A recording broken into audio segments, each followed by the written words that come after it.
Hello everyone and welcome to Intro to GD&T.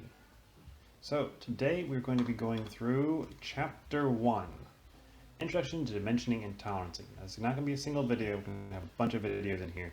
So, just pick one, watch it, and then keep on watching the rest. So what are we going to learn about? Well, we want to understand the importance of specifying dimensions and tolerances in compliance with applicable standards. Standard is the big important thing. Because if you don't use a standard, no one knows what you're talking about. My favorite example is, it's as far as the crow flies, or 3 days as the crow flies, like Gandalf, like, okay, yes, like we all know what the airspeed velocity of a crow is. Yes, thank you, Gandalf. How far is that? Is that 10 miles? Is that 20 miles? Is that 100 feet? Do crows normally fly a long round? Who knows? I also want to know why all this came around. What is the history and development of dimensioning and tolerancing? We're going to talk about teamwork, and I promise there'll be no trust falls because you're watching videos. And I'm going to say how that fixes things and makes dimensions and tolerances better in the design process. And also just know who's actually going to work with this. Is this going to be you? Maybe not. Or maybe this is all you'll be doing.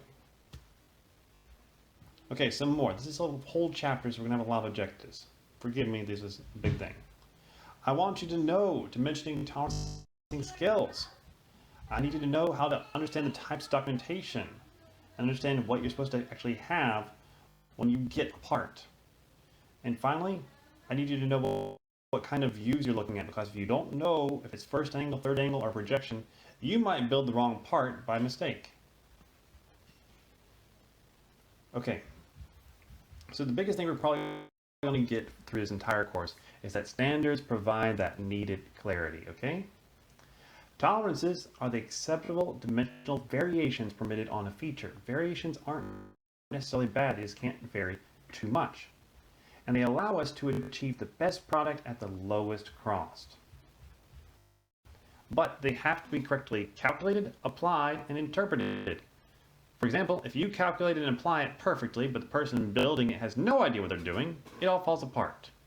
If you calculate it incorrectly, everything falls apart. So you have to have all three.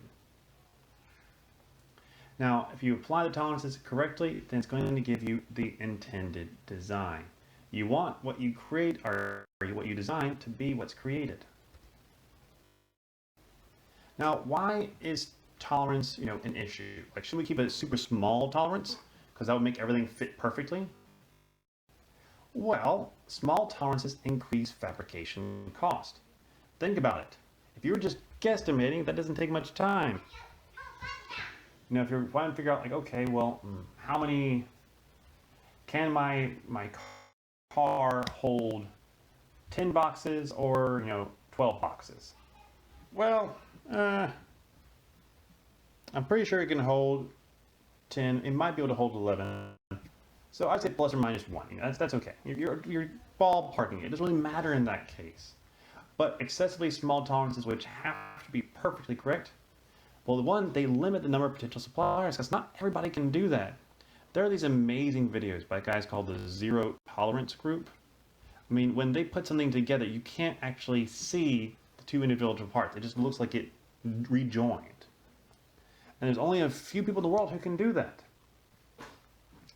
Also, it'll increase the fabrication time. It takes a long time to make a good part, to make an extremely fine tolerance. Especially if you talk about the finish. If you have a part, it's going to have some sort of surface finish. There'll be a rough variation to it. This is exaggerated. To get that perfectly flat, that takes a long time. However, on the opposite side, excessively large tolerances can increase assembly cost. And if you want to have a good example of this, think Tesla. They are constantly having issues with parts not working correctly or cars being in low quality. And part of that's because the parts don't fit right, or the assembly function is negatively impacted. Maybe it does fit together, but that car door, it just doesn't quite close like it's supposed to.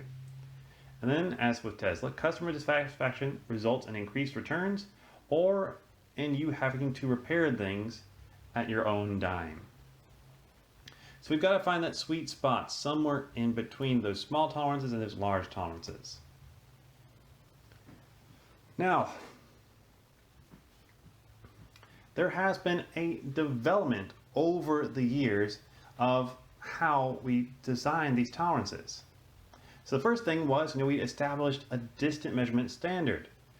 You're used to maybe the inch if you live in the US and the meter if you live anywhere else. I'm all for the meter. Meters are amazing. And then we began making standards for dimensioning and tolerancing. And then we developed computer-aided design. So it's this long trend of increasing accuracy. One leads to the next, which leads to the next, which leads to the next. Who knows what's next? I'm really hoping for augmented reality.